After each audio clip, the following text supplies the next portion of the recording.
Yeah, you can start. Let's get started.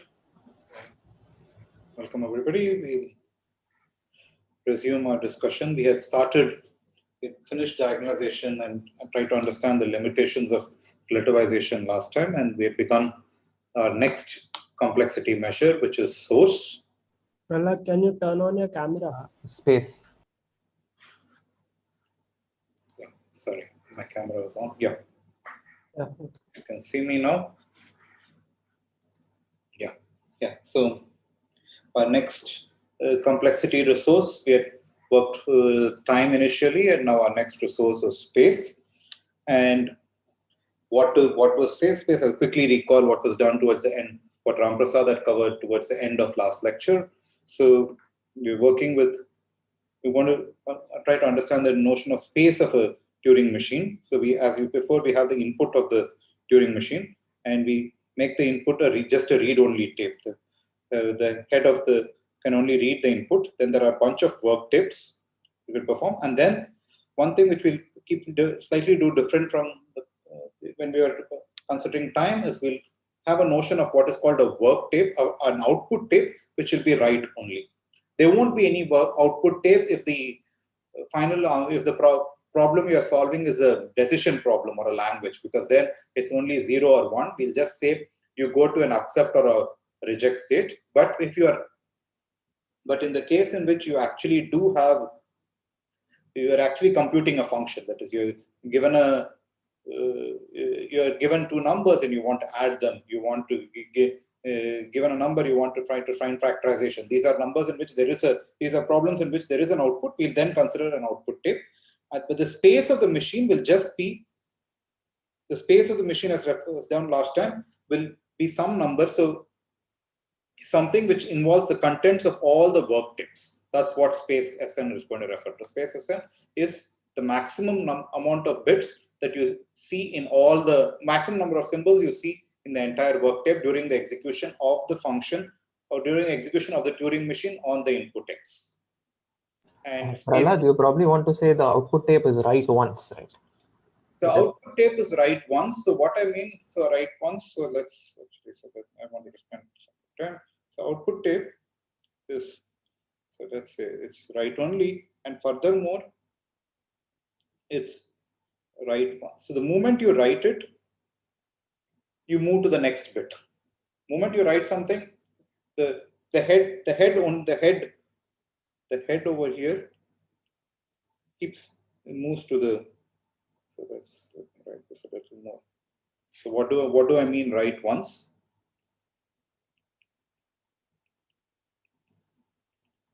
The head on the output tape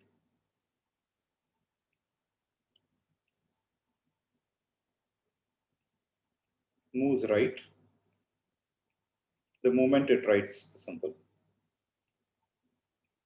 So it cannot go back and rewrite what it has written. It always just keeps moving right. It can write things, it cannot erase what it has written. This can just write the moment it writes.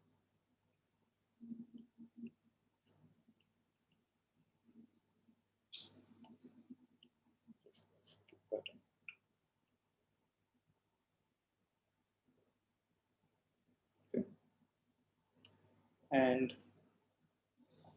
just using this, it was easy to see last time. We were able to compare it against DTime. So anything that runs in DTime SN certainly is contained in space SN, because if you run in time SN, you can never see more than SN number of bits of location. And we had also given space SN, we had also defined that it's non-deterministic counterpart, and it's the same thing as a transition function is not a deterministic function. It can take one of two possibilities at any given instance. And then we wanted to, this was the sort of the lower bound. This is stating space SN contains DTime SN. We wanted to also look at a possible upper bound for this. Is how to compare space versus time. Can we put an upper bound on space SN in terms of time? And for this, we had introduced the notion of a configuration of a Turing machine. So what is the configuration of a Turing machine? The configuration of a Turing machine, usually denoted as C. C is basically all of these things. It contains within it the state of the Turing machine, the position of the head on the input tape, and the entire contents of the work tape at that point of time. So these are various snapshots. So we've been using various terminology this one. We used one thing called the state of a Turing machine. This is exactly where the head is residing at the state in which the head is residing at a particular instant of time. Then while doing Cook-Levin's proof, we did something called the snapshot of a Turing machine, which is not just what the head the state of the head, but also what is under the head position on the various tape. This is what we call snapshot. Now I'm going to bring in yet another this one, which is not just what is under the head, what's under the head with respect to the input tape, but for the other tapes, the entire work tape, not just what is under the head, but the entire work tape. And this is what we'll refer to as a configuration of a Turing machine on input X. Notice the configuration can change. So and we also saw quickly, we saw this, that is, suppose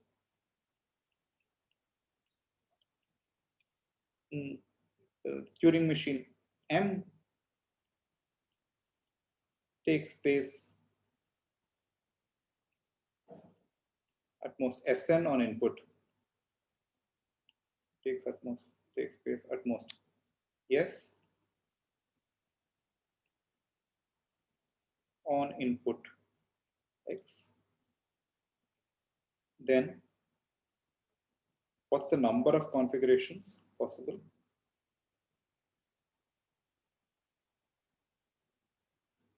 We put an upper bound on this. What was the upper bound? 2 raised to Sn. Yeah, so it comes from, it could be at any position on the input tape, the number of possible states, and 2 to the order yes. This we sort of set it 2 to the order s, because since the s's we are going to be considering, since s is at least order log. This was an assumption that we always work with. Just like in time, you always assume it's at least linear.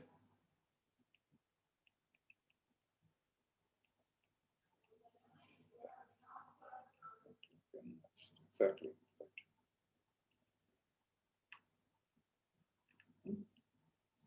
Okay. And to actually be really precise about this, we should actually define what is called Sn, which is space constructible. We should not be work with any Sn, we should only work with what are called space constructible. So a function S from naturals to naturals, I'll say is space constructible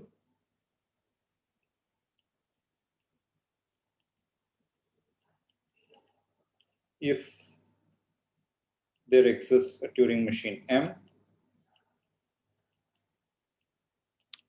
that on input 1 to the n outputs Sm by using space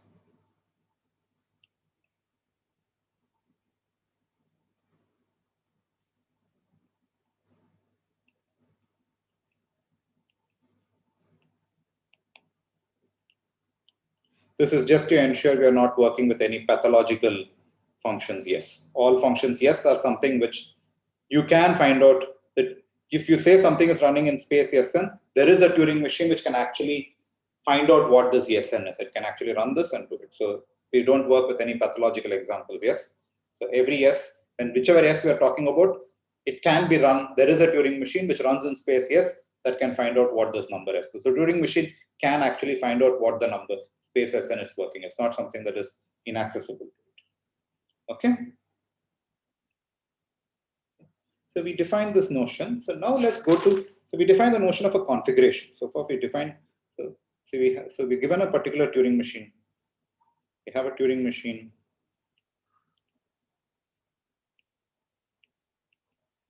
M and say a particular input X.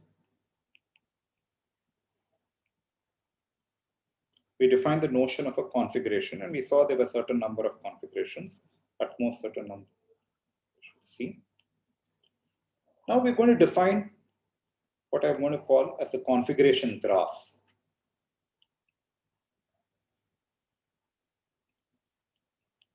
Which will denote as GMX, configuration graph of TMM on input X.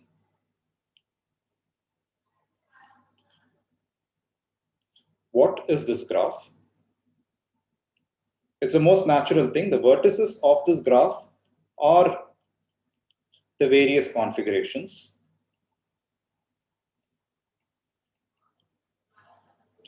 Firstly, it's a directed graph. It's a directed graph. The vertices are the various configuration. And what are the edges?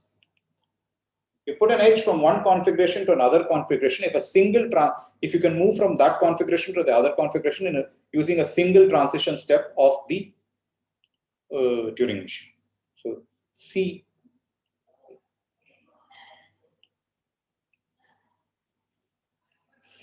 prime is an edge if the transition function moves configuration C to configuration C prime. Okay. So given any such thing, you can draw this configuration graph GMX, where you have these various you have C1, C2, you have the start configuration, and then say there's a accept configuration, let's say reject configuration, various such configurations out there. And so let's look at this graph a little closely. So it's a directed graph. What's the number of vertices in this graph? It's precisely the number of configurations, the number of vertices. So is 2 to the order Sn. Now, what's the degree of this graph? What's the degree of each vertex in this graph? Out degree would be 1. Pardon? I can't. Out degree would be 1, right? Yeah. So out degree. So let's ask what's the degree? What's the out degree? Rather, I'm going to ask this. That's exactly the question. It's in directed graph, so we should ask what's the in degree out degree. I'm asking what's the out degree. Out degree of a node. So it's less than or equal to 1 if the Turing machine is deterministic. Because each configuration, there's certainly at most one other configuration it can go to. What if the Turing machine is non-deterministic?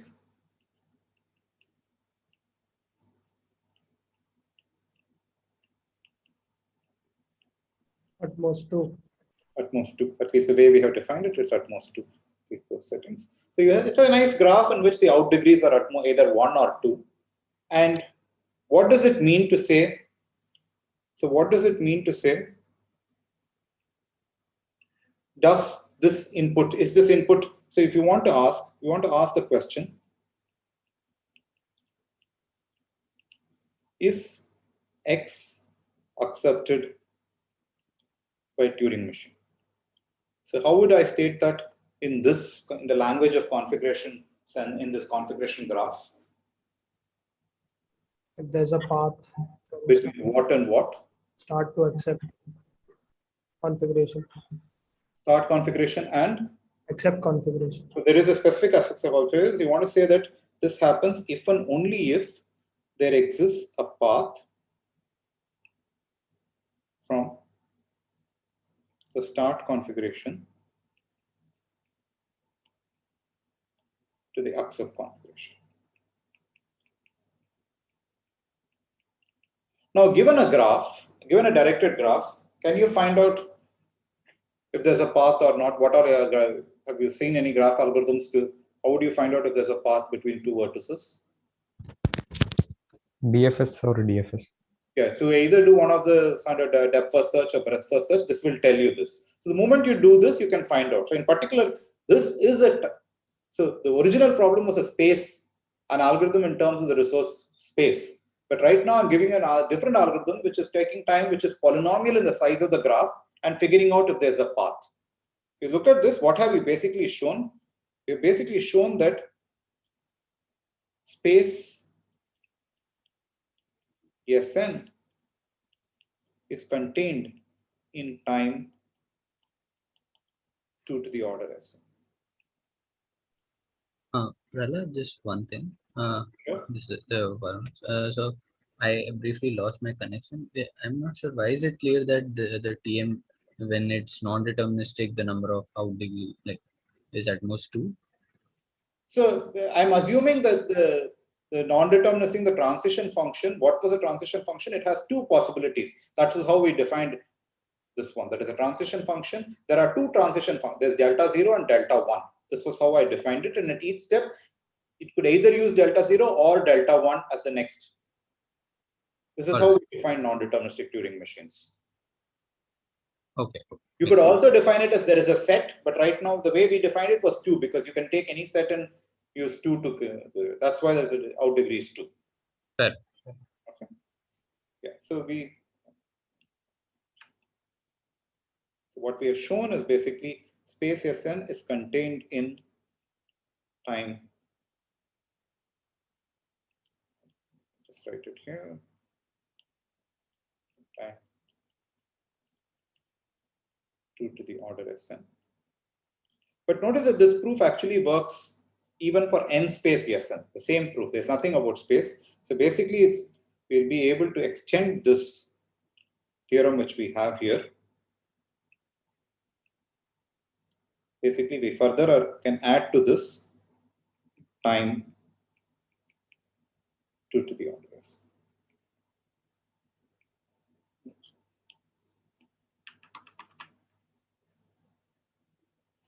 Okay. So sort of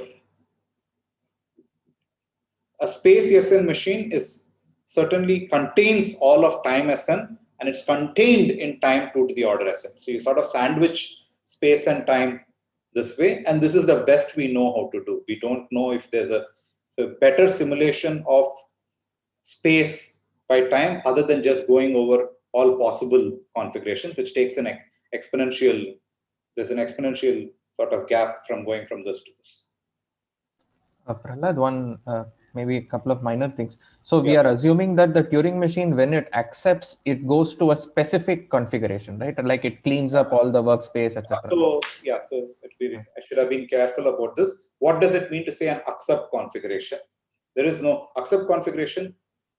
So what does it mean? So it goes into a state called, moment it realizes it's going to accept, it sort of goes into an accept state and then just cleans off the workspace completely, it empties it, and that's there. So that an accept state is there's just one accept state. There are not multiple accept configurations. Usually there's just one accept state, but I also want to have one accept configuration. In order to have this, it first cleans up all the work tape and moves the head on the input tape all the way back to the front, the beginning.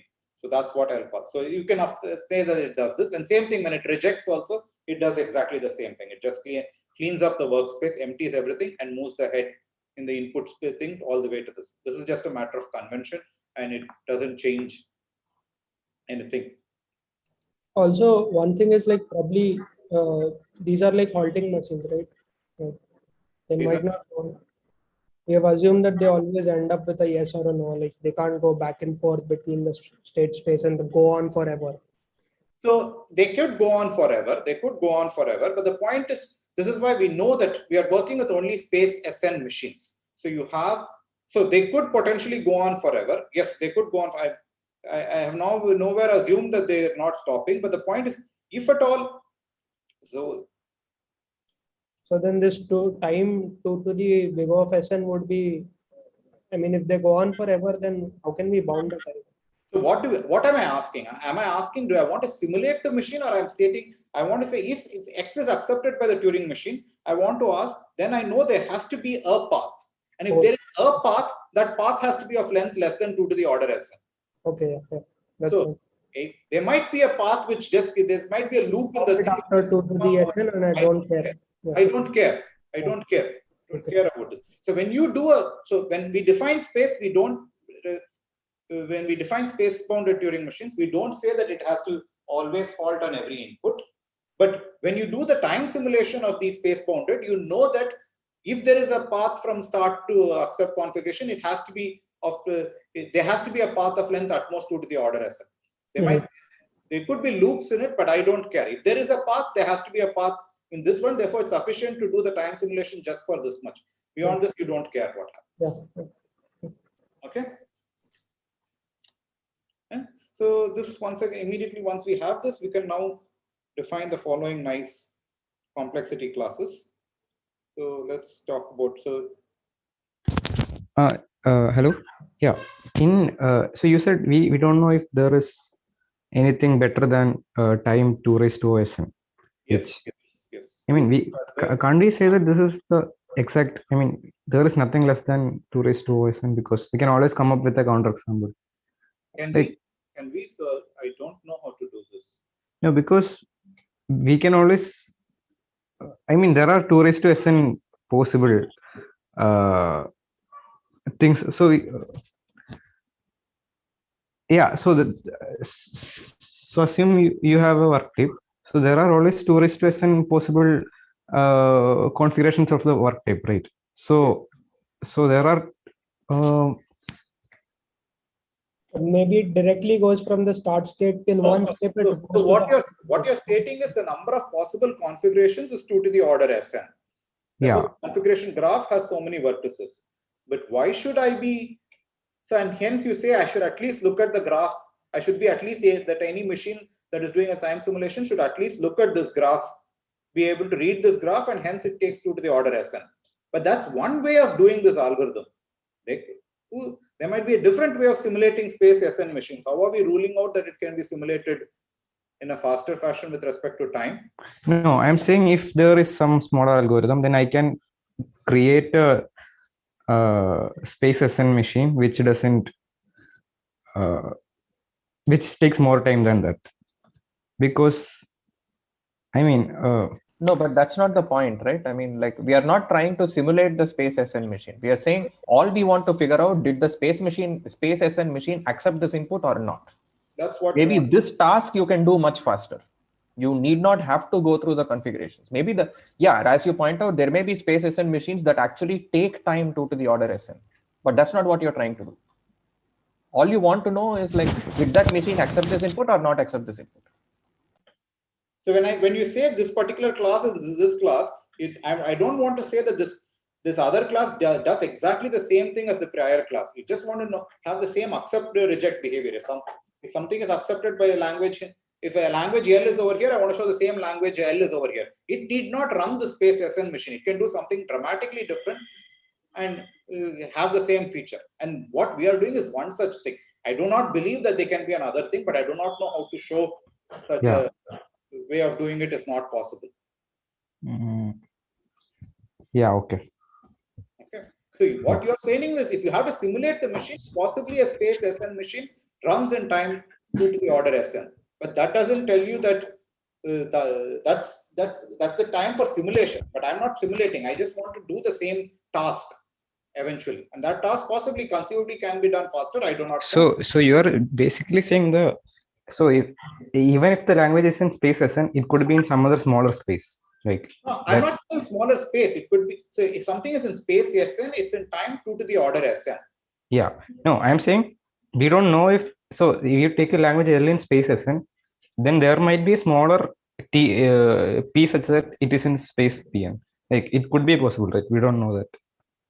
So no, but by the way, so one thing which I should have to say is that just like we did for this one. So this is something I want to do a little later, but let me say this right one. Just like we did the time hierarchy theorems, there is a space hierarchy theorem also. So it is known that if F and G are space constructible, the exact same proof which we saw last time, and here you don't even need the extra log n, and Fn is little o gn, then space Fn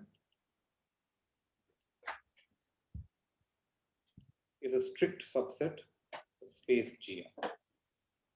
So you can assume that with respect to space, you're working with a problem which cannot be done any faster. Not faster, with any lesser space. But that still does not answer, that still does not say that with respect to time, it has to take exponential time with that space figure. Possibly. Let's take a space as a problem that takes space n square with respect to space. Yeah. It takes n square. It can't take smaller than n square because of space hierarchy. We picked up such a problem. Yeah. So the trivial simulation, the simulation which we just now saw previous using configuration graph, says the time taken to it is 2 to the order n square. I do not know how to rule out a 2 to the order n algorithm for this problem. So if it had, yeah, okay. Because a time 2 to the order n algorithm might be taking more space than n square. Who knows? That is, it might, in 2 to the order n, it might be taking far more space, but there might be a better simulation for this algorithm with respect to time. Yeah. In fact, this is a big open problem. We don't know how to do this. We believe this is the best, but we don't know how to do it. So this leads to, so you can define these classes. So PSPACE, which is just like, it's the same thing like polynomial time, which we have, which is just go over all space classes which are running in poly. So it's a union of space n to the c for all constant c. Similarly, you can define NPSPACE. This is the counterpart of NP.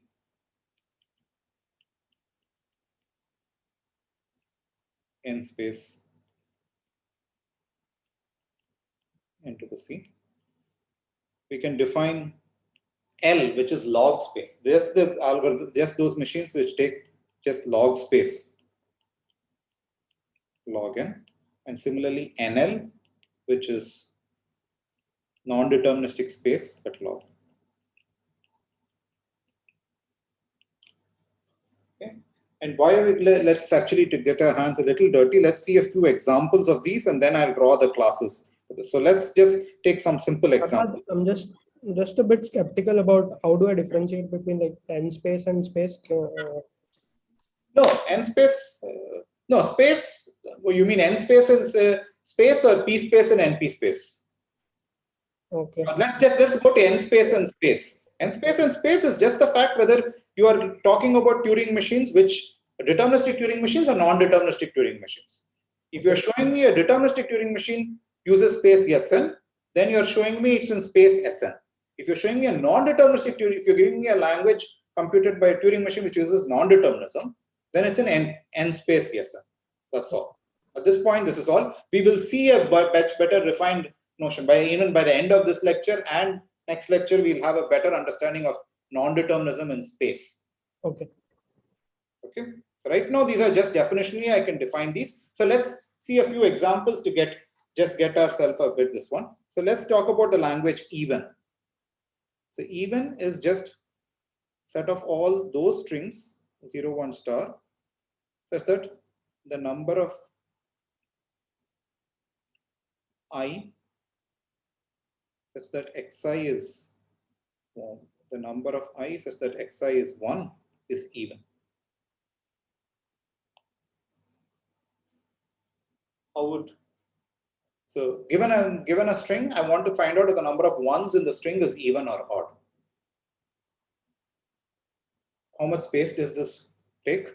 And One square.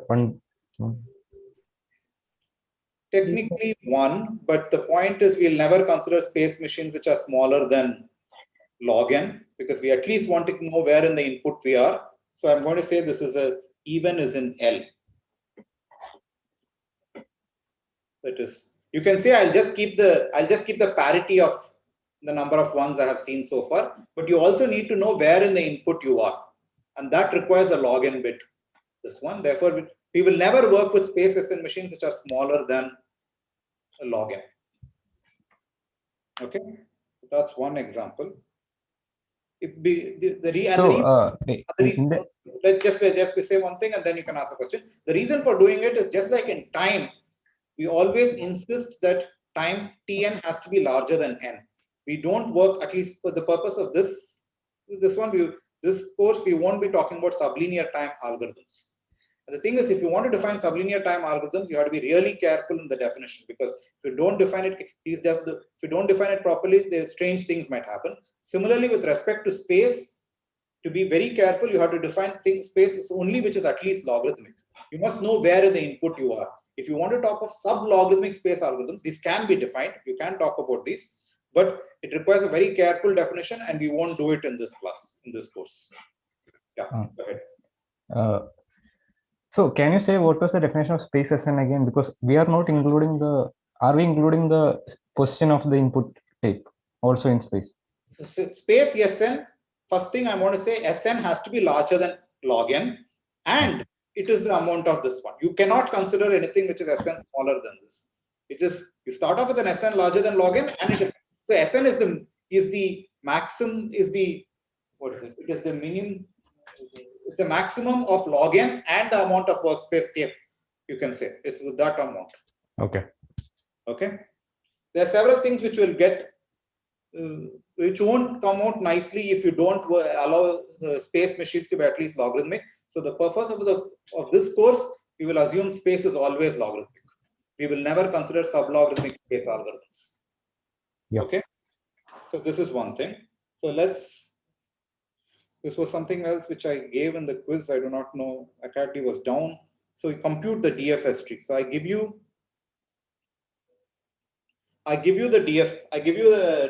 say a directed graph as input. That's the input, and in the output you need to write down the DFS tree, rather the order in which and I give you a particular root vertex. You have to write down the DFS tree for it. How much space does this require?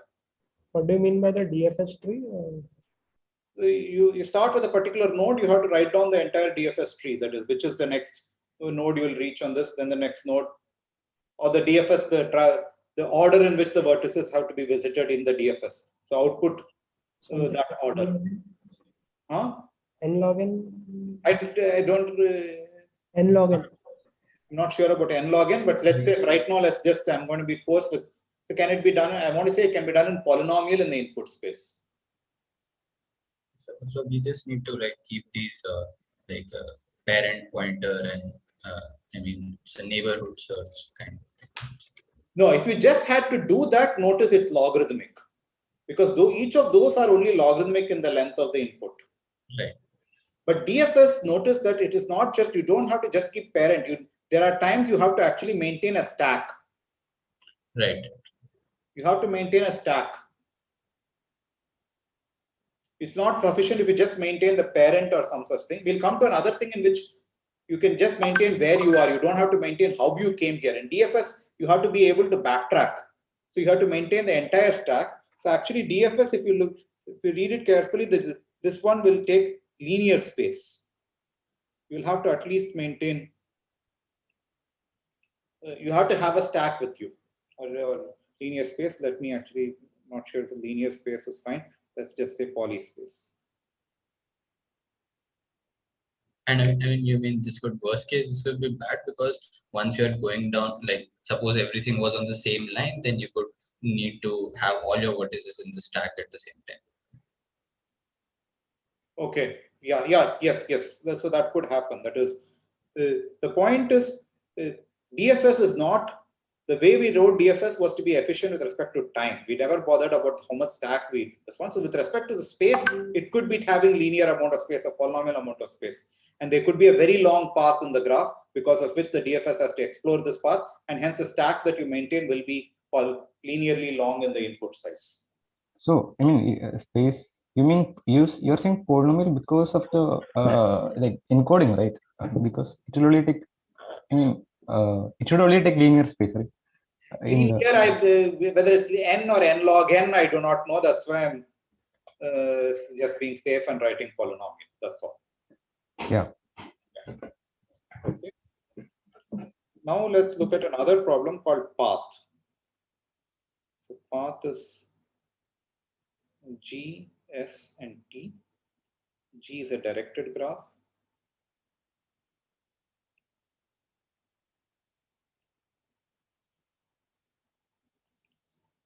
then there exists a path from S to T.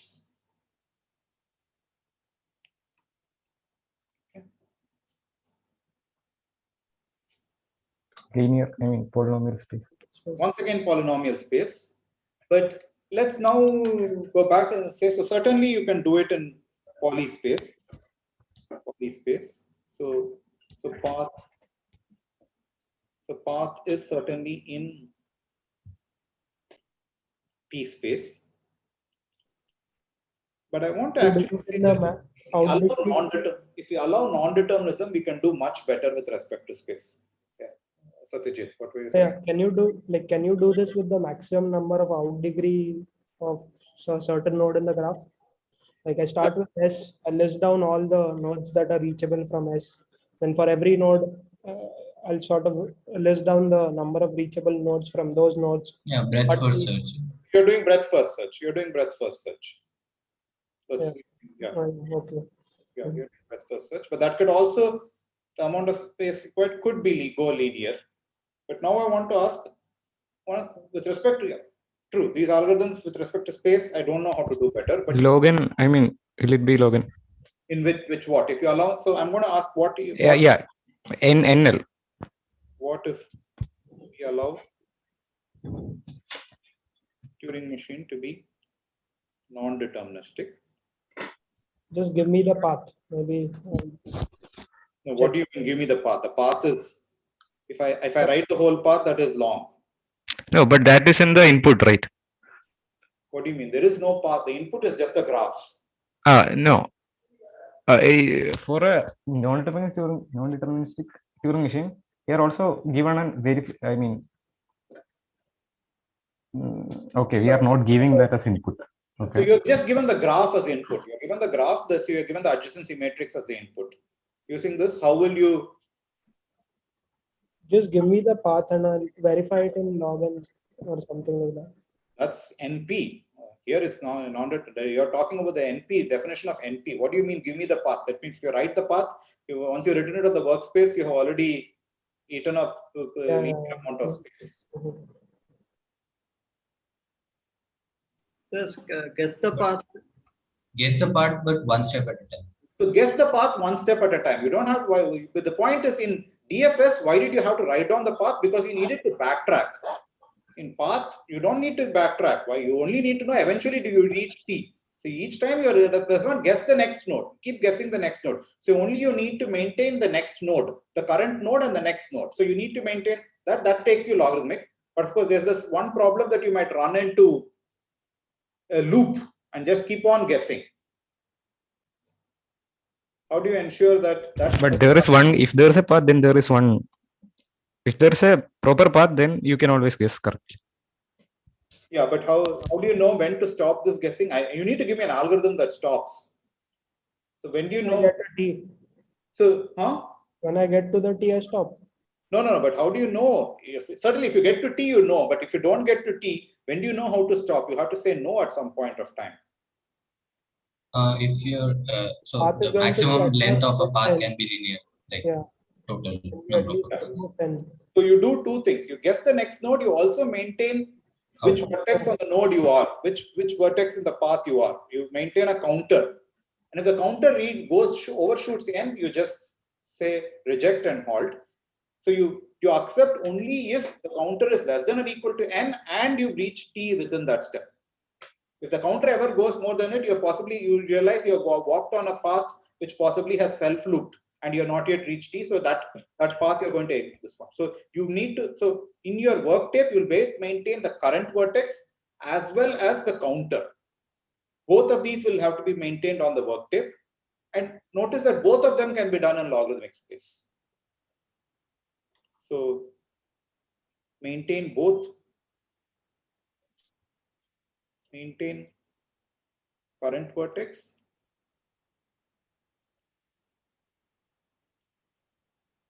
and a counter. They both take log space. And because of this, path is in NL. Okay. Are you guys happy with this or? Is it okay? I guess I have a bit of a confusion in the example where you talked about DFS tree. Okay. So, could you just sort of elucidate more? So DFS. So if you look at, so I'm not going to recall the entire DFS algorithm. If you look at the DFS algorithm, you have to walk down the tree. You have to take a vertex, you go deep, you go as deep as possible. Once you can't go any deeper, you have to go back up. But you need to know how you have come. Oh, yeah. Whereas path, you don't need to do this. So this backtracking, because of that, that has to be written on the workspace. You can't go to the input because you have reached a particular vertex. You need to know how you reach this vertex. You have to know that specific path you came. So that has to be written on the workspace. The way I know how to do DFS, this has to be written on the workspace. I don't know any better way of doing DFS. If you want the BFS tree, and it would be the same thing, right? What? If you want the BFS tree, it would be the same thing, right? Or I'll just need to keep nodes on the. No, you are assuming you can read from the output tape. The output tape is write only. Oh. So the output tape you don't get to read. So if you're going to get to read the output tape, then you can do what you said. Then you can backtrack using reading it. The output tape you don't get to read it. So anything you want to read for future purposes has to be written on the work tape. So if I do the BFS thing, how much time will it take? If I am allowed, I'll write everything on the work tape. Say. Yeah, you have to write everything on the work tape. Whatever you want to, if you think you need some information in the future, you have to write it on the work tape. Yeah. So how much will it take? Like time? You can't say. No, it's going to be linear in the length. It's going to be at most, you're going to maintain at most the past. How deep can you go? You can go linearly long. Therefore, that's why it's linear space or n log n space. Yeah. Okay. Yeah. Okay. Yeah. So when you talk about space, you have to be a little careful about what the question is. You have to find out. So I'll do one more example. So yeah, go ahead. Can you give that how the Turing machine works in this path? Because I don't like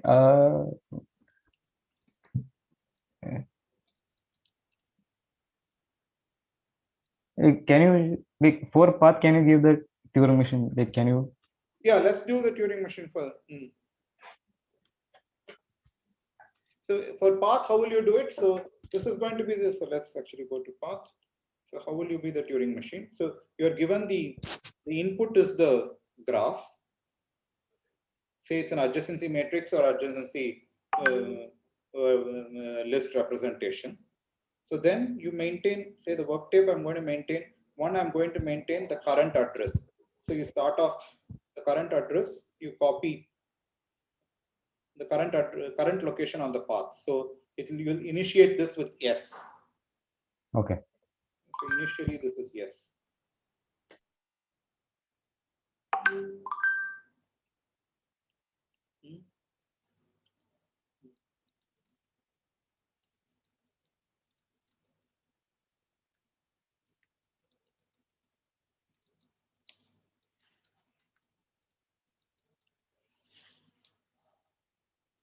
Initialize this one and then maintain a counter which is initialized to 0. Okay. Now you go to this vertex written over here. Go to that location on that vertex. Pick away any neighbor of that vertex and rewrite this with that neighbor over here. And in the meanwhile, and then rewrite this counter.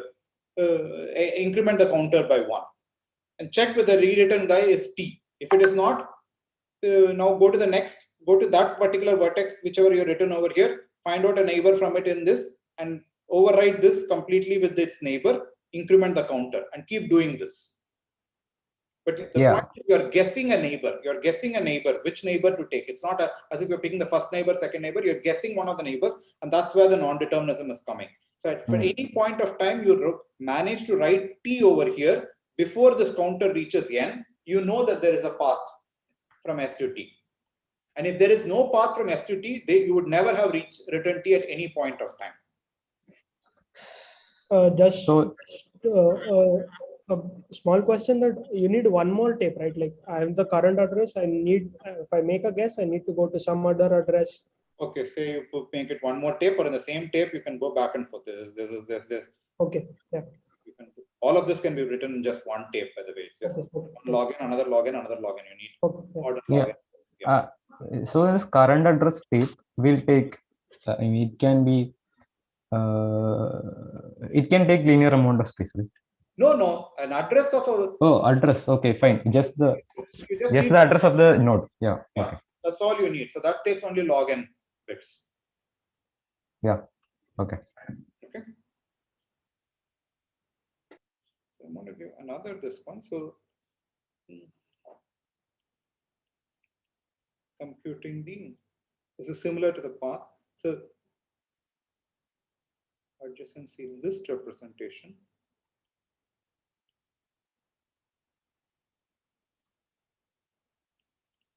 Given the adjacency matrix representation of a graph.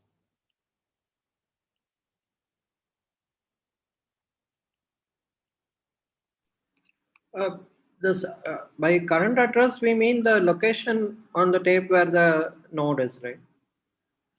So you can number of the node, right? The number of the node. What do I mean by a graph? A graph is just a set of vertices, so it's 1 to n, and it's an adjacency matrix. So it first tells you 1 to n, and then it tells you an n by n matrix. So the current address is just a number from 1 to n. That's all. Okay. It should be, yeah. So on the input tape, the adjacency matrix will be written in a linear fashion, right? The adjacency matrix will be written. It's going to be written as n square bits is going to be written there. Yes. Yeah. So which location has the detail about the node? Yes. No. So it's just the index of the vertex. So you have v1 through vn. You're just specifying the I for vi in binary. That's it. You can assume that the vertices are called 1 to n. Oh, okay.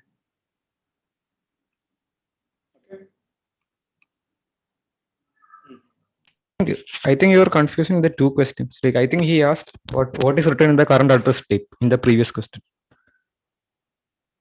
So that will be login bits of the number, right? Okay. No, but the current address, I mean, at least I was under the impression that the current address is basically you are at a current vi. Yeah, so it will have login. What is that I? That's all I want to know, right? Yeah, and that will take login bits. Yeah. Okay. And I was thinking of the vertices as some alphabets. So by current address, I mean the first vertex, second vertex, third vertex. These are the vertices. That's what you mean by this one. By current address, I'm not going to write. So you can have a complicated name for a vertex. I'm not going to refer to that complicated name. There are n vertices. What I mean is the first vertex, second vertex, third. And I just have to remember whether it's the first vertex, second vertex, third vertex in this graph. And an adjacency matrix representation already is specifying this is the first vertex, this is the second vertex, this is the third vertex. It's an adjacency matrix is so how do you represent a graph? All of this comes to you. Represent a graph stating you give firstly the number n, which is the number of nodes in the graph, and then you give n square bits, which tell you whether the first whether n square bits, which is exactly the adjacency matrix representation, which tells you if the ith vertex is connected to the jth vertex. Then what names do these vertices have is all what we call them for convenience, but this is all a graph is. A graph is just the number n followed by n square bits, which tell you if the ith vertex is connected to the jth vertex or not. Okay, so that's the input of the graph. So now I'm going to give you the same input. This is the next question. I'm going to give you this input, and I want to change the input to another form. So notice the input looks like some n square bit long string. If this is the input in this case, the output is going to be the adjacency list, which possibly also looks something like order dn, where d is the degree. Let's assume it's an n square and it's a regular graph also, so just for dn bit string. My question is, how much work tape will you require to do this transformation?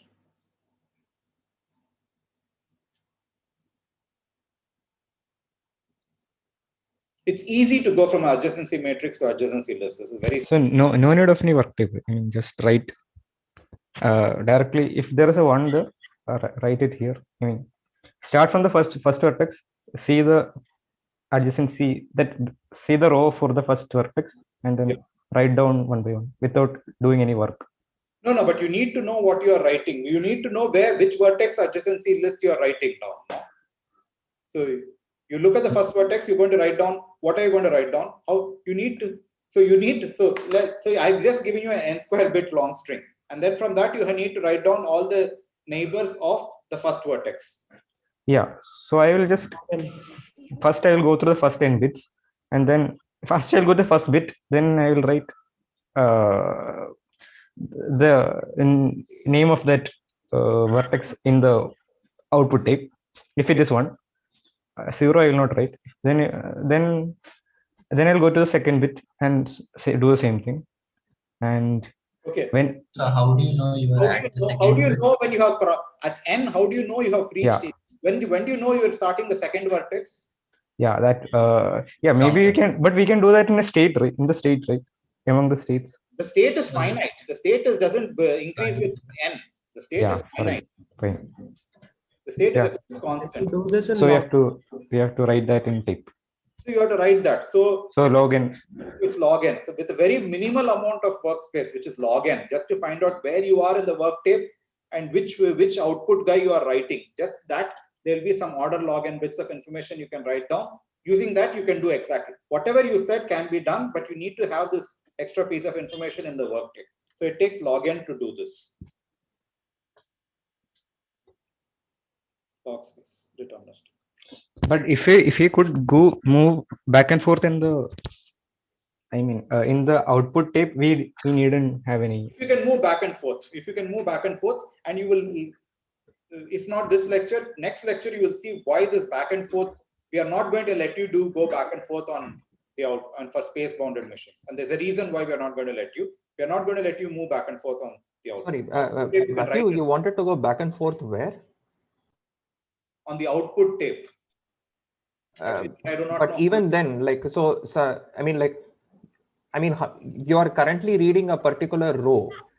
You need to know whether I'm reading the 42nd symbol or whether I'm reading the 31st symbol or something, right? You need to know. You are currently looking at a particular. No, I don't need. No. Yeah, but I only need to know which row is this bit is in, right? In the matrix. Not just that, right? Which column you are in. How do you know which column you are in? Okay, yeah, even that, yeah. So that may not be sufficient. So what you need is you need to maintain a counter that gives you your row number and column number. Maybe your row number you don't need or something. If you can, but the column number at least it feels like go back and forth. Yeah. So in general, you should be suspicious if you do anything less than log n. Log n, you need to know where you are in the input. In general, so we'll assume log n is always a bare minimum that you have with respect to space. Question is, can you do it with just log n? Sometimes you will be able to. For example, this problem, DFS, even with that log n, I do not know how to do it because I need to keep backtrack on the path. So the workspace is not just log n, it's more. Path, if just deterministic, I do not know how to do it. But once I allow non-determinism, just log n is sufficient. All of these examples are just to tell you in some places, you can keep the workspace as minimal as possible, which is log n, and get away. If you allow non-determinism in one case, in the other case, in this adjacency matrix, this one, you don't need anything. You just need the bare minimum out there. And for DFS, I do not know how to do anything better. Actually, the only way I know how to do is write down the workspace will be linear. Okay. Yeah. Okay. Any other questions? Yeah, so this is just to get comfortable with this one. So let's actually go back to our complexity classes. Let's draw this one. So L was the smallest class we have seen so far. And above L is NL. This one. And what's the class that you'll see above this? P, N. P will be sitting above this because space Sn is contained in time 2 to the order Sn, so NL will be contained in P. Then certainly P we saw it's contained in, we know it's contained in NP. What about NP versus NP space?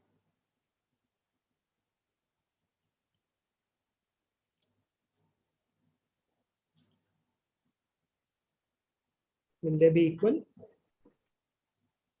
It will be great, but at least one direction containment, one way or the other, do we know? NP is in PSPACE. Why? Why are they even comparable?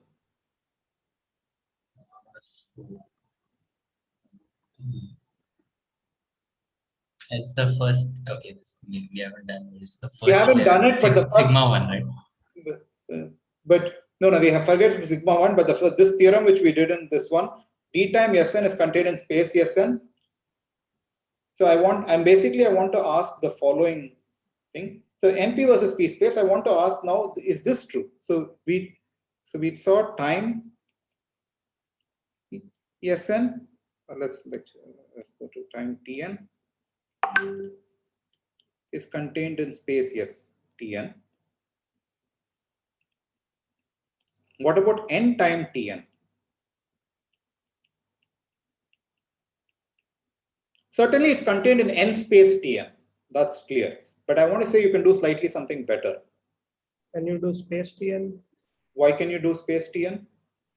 Because writing down I can sort of in space Tn, I can go through all the certificates maybe. That's precisely. So what does n time Tn mean? There's a certificate of length Tn or something, or the thing makes so many non-deterministic guesses.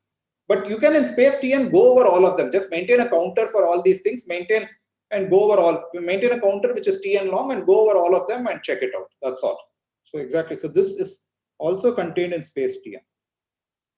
You don't have to go to non-space space. Therefore, this containment we have over here. This is in P space. Okay. Is that this one?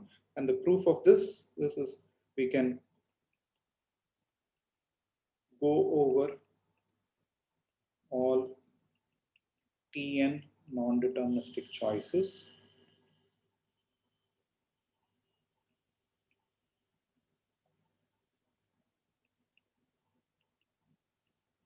in space T. And that's basically what it is. And now once again you have over this you have NP space, and then you have exp, which is what this one. Even by the end of this class, hopefully we will see some changes to this figure. Okay, so this is our picture of the world right now. There are these complexity classes sitting out here.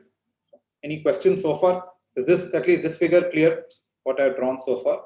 X space, will it be sort of X time, X part, XP time? So this exp is X time, and X time will be contained in non-deterministic exponential time, and that will be contained in X space for the same reasons. So everything is log poly X, and then doubly X. The whole thing will just repeat. Will be scaling up. That's all. Okay. Okay. So what I want to actually look at today, the focus for this lecture and next lecture will be, we'll be trying to understand this class, and these two classes. These are the space-bounded classes that came here. We'll try to understand these classes and try to get a better understanding of these. Are we going to do any padding? Huh?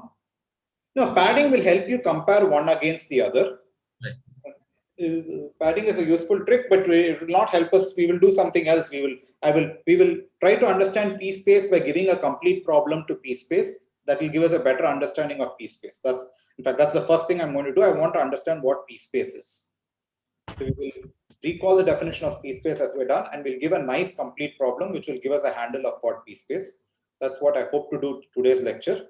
Tomorrow's next lecture will be doing the same thing for NL and trying to understand what NL is. So once we get a complete problem for it, we get nice problems, we'll have a better understanding of what these classes are. Right now, we just have the definitional understanding of these classes. I want to get a more feel with respect to a complete problem. So knowing that 3SAT was NP complete was really useful. It made got us to know various other problems where just as hard as 3-SAT and all of this.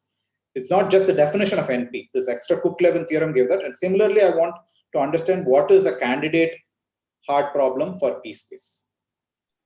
So right now, just thinking about it, that say any XP space will, I guess it would be same as EXP space, right? Why? Because I can write that like 2 raised to big O of SN certificates maybe. No. So the same thing will go. There'll be PSPACE, NPSPACE, then there's exp time, then there's nexp, which is non-deterministic exponential time, which is contained in exp space, which is contained in non-deterministic exponential space. Okay. Which is, and it will just keep, no, what I'm asking is, can any XP space be equal to EXP space? At this point, I don't know, but we will soon see this. Okay. Yeah. Okay. Also, is there some sort of space-time trade-off that we can come up with, like that? It feels like maybe for some problems, allowing more time lets you do away with less space. The only very general space-time thing which we know is this theorem. This theorem which we put there, we don't know anything better in general. It would be great if you could, any of these inclusions, you could improve it. Okay. But I guess Varun was asking about some space-time trade-offs. Trade-offs, we will come to one such trade-off later on in the course itself. In a few lectures, we will see a time-space trade-off. In fact, for the specific problem SAT, we will see a time-space trade-off. Okay. And also, are there results that space is like strictly smaller than say time, some time, or something like for polynomial hierarchy? We'll see whether we don't know much. Can you, like, I got disconnected in between. So can you say why n time Tn was in space time Tn again? Which question again, Matthew? What's your question? Why was n time Tn in space time Tn? So what is n time Tn? N time Tn is a set of all languages accepted by a non-deterministic Turing machine that takes at most Tn time. So in particular, it makes at most Tn non-deterministic guesses. That is, along the way, there is Tn steps. Each step it could be making a non-deterministic guess. So what you could do is you could first write down your space. You're going to say, these are my non-deterministic guesses. You write down the Tn non-deterministic guesses. You go over all of them. You maintain them on one part of the tape. You just go over each one of them. And for each one of them, you run the whole. So basically, it's a sort of simulation of the n-time machine. There are various threads that are going, which are all of Tn long. You can basically go over each of them in space. You can, once you're done this, you're asking if there's even one path which leads to accept. That's what a non-deterministic Turing machine is asking. You can run all of this in space Tn. You do this, find out if it's accepted, and then erase the whole space, restart this. All you maintain is the set of non-deterministic choice. This is exactly what I written here. You can go over all the Tn non-deterministic choices in space Tn. Yeah, got it. Okay. So let's go. A lot of questions, but let's go into PSPACE. PSPACE. As before, I want to understand a nice complete problem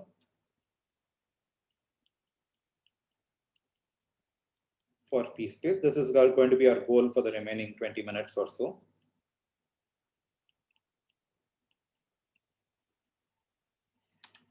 As in the case of NP and various other classes, there's a canonical problem which you can define to be in PSPACE complete.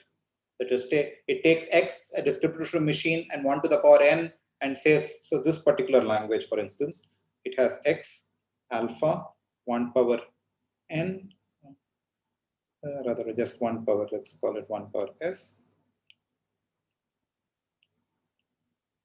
m alpha accepts X in space yes. It's not hard to see that this problem L, if you define it this way, L is PSPACE complete. How is the reduction defined here, by the way? Like, How is the sort of reduction defined here? Yeah, good question. So when I define PSPACE complete, so when you good thing, so when I want to say PSPACE complete, or rather PSPACE hard, what does it mean for some problems? So we'll say L is PSPACE hard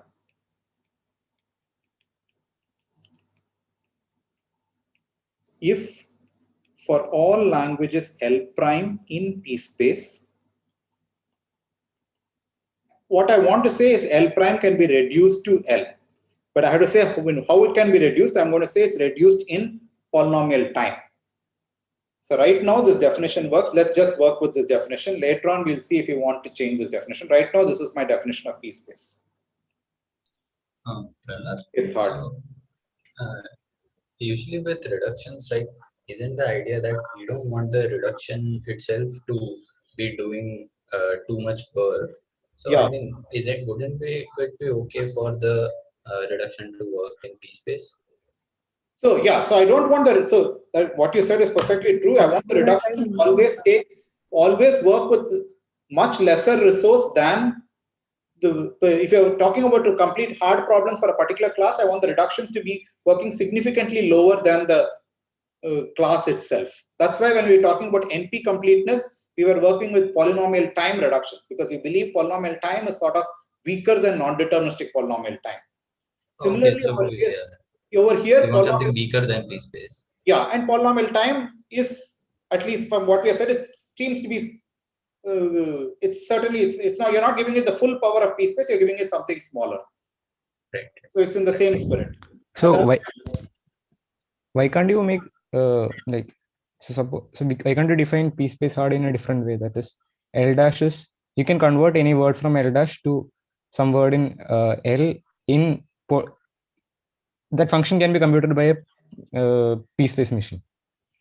You could do that. You could do that. I don't see how useful it is because the reduction itself is powerful enough to compute the problem itself. It doesn't need it. You see, if you make this, what your question is, can I something trivial? Can I make it PSPACE? Then the point is everything is reducible to any language is PSPACE hard if you define it that way. Any language which has a non-trivial S instance and a no instance, because in the PSPACE reduction you can compute the whole of L prime, and then if the answer is yes, you give the one single S instance you always know. If it's no, you give the one. You completely ignore what L is. You solve the reduction. You have so much time that you can solve L prime completely. You don't want the reduction to be doing this. You don't want the reduction to solve L prime. It is mapping L prime to L so that then a solution for L helps you to solve L prime. So you don't want to make the reduction as powerful as the class itself. So if you want to define complete problems or hard problems for a class, it's best to keep the reduction as weak as possible because you don't want the reduction to solve the class itself. So all I want to say is just this is an exercise. Do this. I want to say let A be any language such that A is not the empty language and A is not the complete language. So it has both one S string and one no string. Then I want to say for any L in PSPACE, L is reducible to A under polyspace reductions.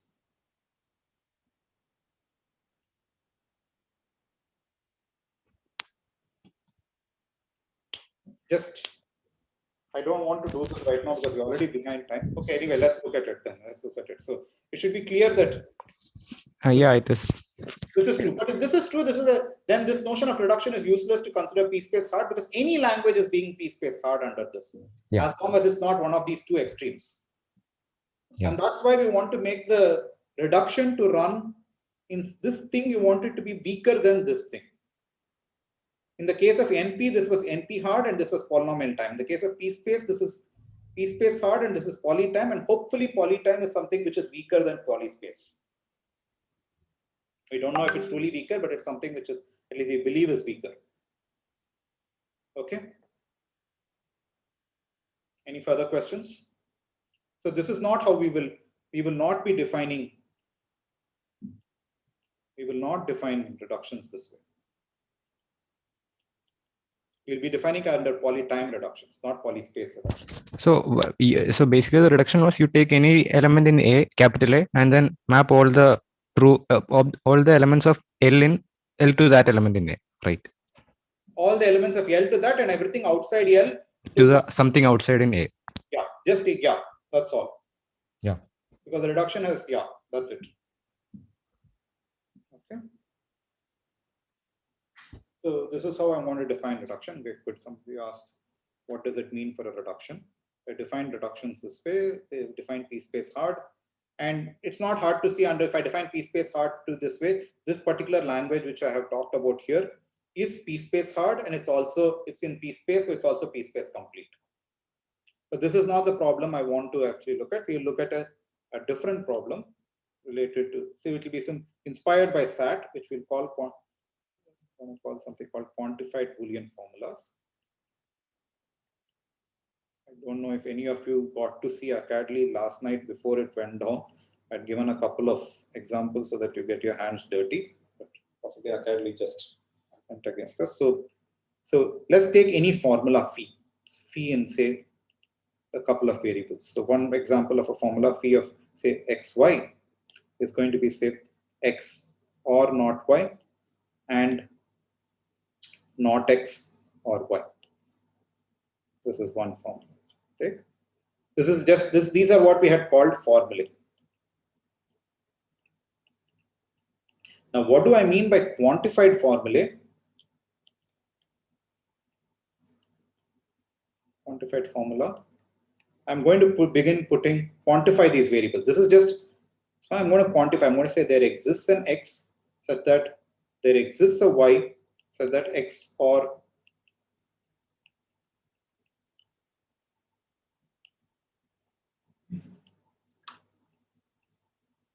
something like that, or something. So every variable has to be quantified. I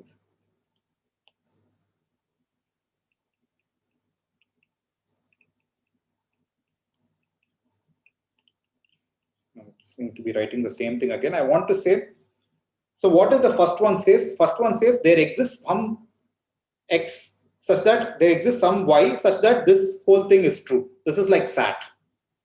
Does there exist an x and a y such that I can make this fact true? Does there exist? Can you set something such that this is true or false? Set x and y equal. Set x and y equal. So there exists x which is 1, y which is 1. This would have satisfied this. What about the next one? That's false. Right? Yeah, this was there in the quiz. So this one, in fact, I cannot set it in any way. So what does this mean? What does this mean? This, say, is there a value for x such that, is there a value for y such that this is true? This is asking, is there a value for x such that for every value of y, this is true? This is asking for every value of x, is there a value of y for which this is true? These are what are quantified. Every variable is quantified either by a universal quantifier or by an existential quantifier. And you are asking, is there a value for the first variable based on its quantifier, for everything by the second variable based on its quantifier? Finally, after this, you're asking, is the Boolean formula true or false? And for all of these settings. So in general, we'll be talking about, I'm going to be talking in the problem set, this was like sigma to SAT or something. In the problem set, this was like sigma to SAT or pi to SAT or something like that. This, yeah, this related sigma to SAT, and this one was, this can be look like sigma to SAT. Yeah. Sigma to formula. So in general, I'll be talking about things like this form. Phi of x1 to xn. This is an arbitrary formula in n variables.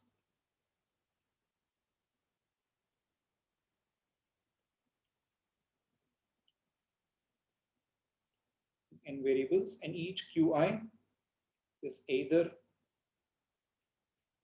the exists quantifier or the for all quantifier.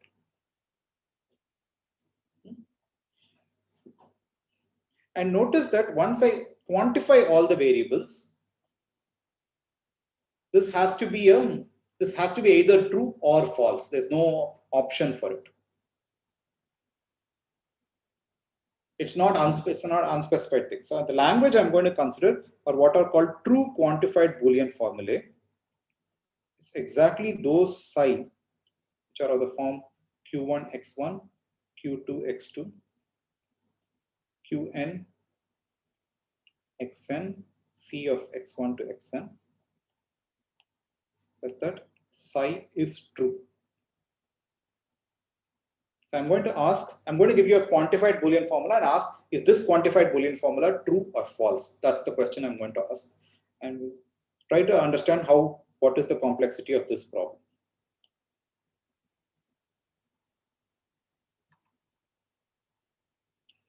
Before we go any further, I just want to make sure you guys follow the definition of the problem, or you know what TQBF is. Any questions with respect to that? So I got the definition. Like we did this that n time is in PSPACE thing, Yeah. like NP is in PSPACE, where we said that we can just go over all the certificates. Yes.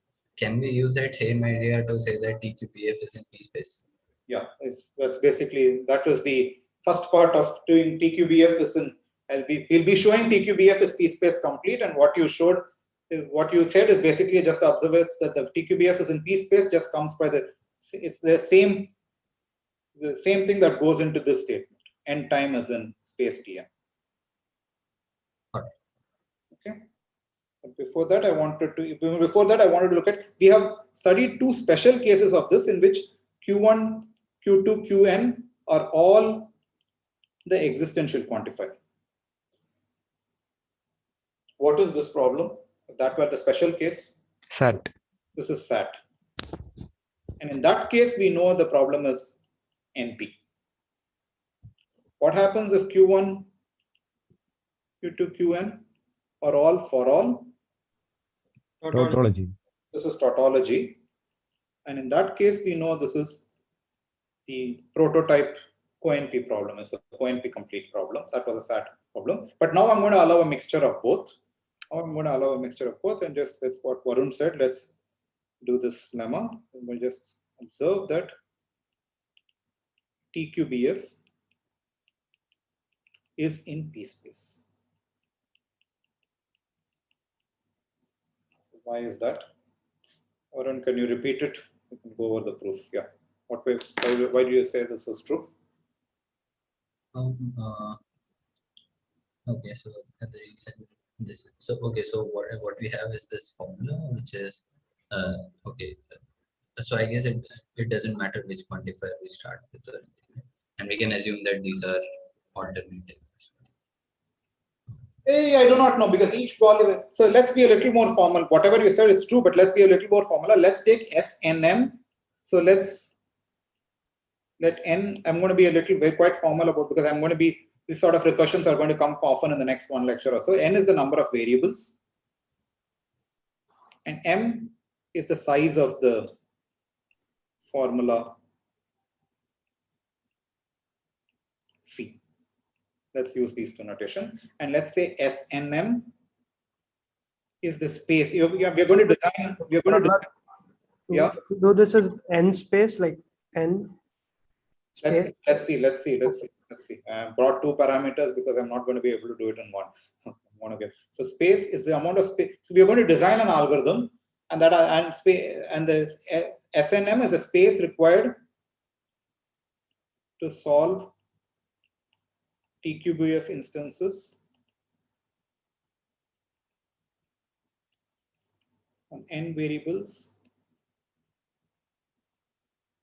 of size m. So now let's just do what was done. So let's remove quantifier after quantifier. So we want to remove the topmost quantifier. So what does it mean? You'll go over all possible. Suppose there were no quantifiers.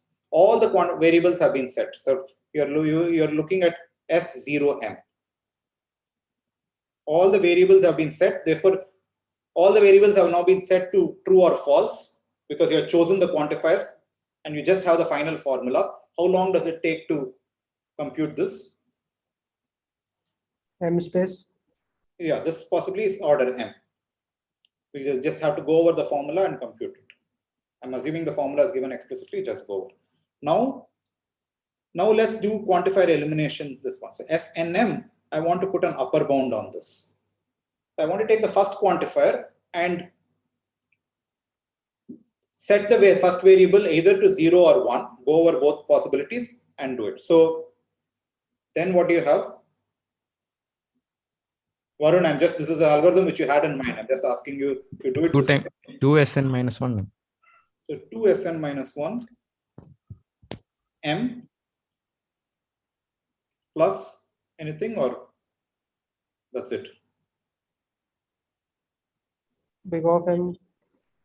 Okay, forget about the plus. But this 2 is problematic. Notice once I have this 2, I'm just going to EXP space, right? It becomes 2 power n. Huh? But the point is, once you find out at the end of it, whichever quantifier, once you have worked the space, you can erase the space and reuse the same space for the next. So you set x to be 0, you found out what the answer is. Then you set x to be 1. You can completely reuse the space. So you don't need this extra 2 over there. You can just use the same space plus possibly an order m extra thing to find an order m or an order n. One second, what will it be? It will be an order. You just go into the formula and plug these guys. Wherever this variable x1 appeared, you have to go and change it to true or change it to false, because depending on whether you're doing x being 0, x1 being 0, or x1 being 1, you have to go to the formula and write it down. So that's an order m space. So I want to say this is the recursion. You're avoiding the 2 over here. So previously we had a 2. If you do time, there will be 2 because you have to run this one and the other one. But with respect to space, you can reuse the space. Therefore, there is no 2 over here, it's just 1. Hence, if you solve this recurrence, you will get SNM is less than or equal to n plus 1 times order m, and therefore something that's like an order nm algorithm. Okay.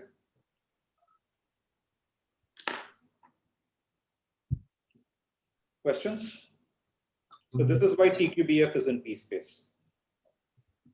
So, I mean, looking at it, so if you're trying to see an algorithm trying go over all the quantified variables at once, it seems. I mean, I haven't yet wrapped my mind around it, but one way I'm able to say it, if we have if we can do induction on number of variables or something, and then just look at the last existential or for quantified. So I do not know what you mean by quantified on all of them simultaneously. You cannot go over all those 2 power n because some of them you will have to check if both possibilities are true. Some of them there's one possibility if one of the possibilities is true. So it's best to do it in this inductive fashion.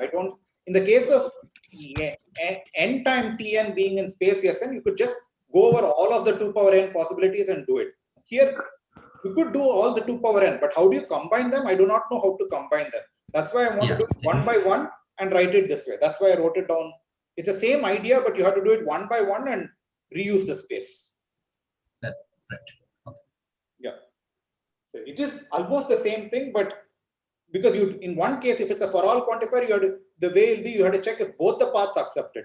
If it's a exist quantifier, you have to check if one of the paths existed. So it's not like if you go over all of them, which is for each path, what are you trying to keep track of? It's best you write it down this way. You write a recursive algorithm which says if it's the topmost quantifier is a Q1, then if it exists, then you accept if one of the 2 things are. Otherwise, you accept if both of them accept. But all of them, you can reuse the space in either of them. Okay. So this is TQBF is in PSPACE. What we will next see is the surprising thing that Emma will see. Call it a theorem.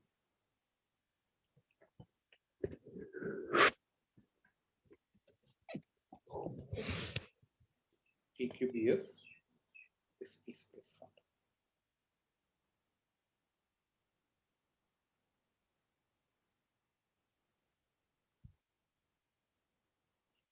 I think I'm already wanted to do all this.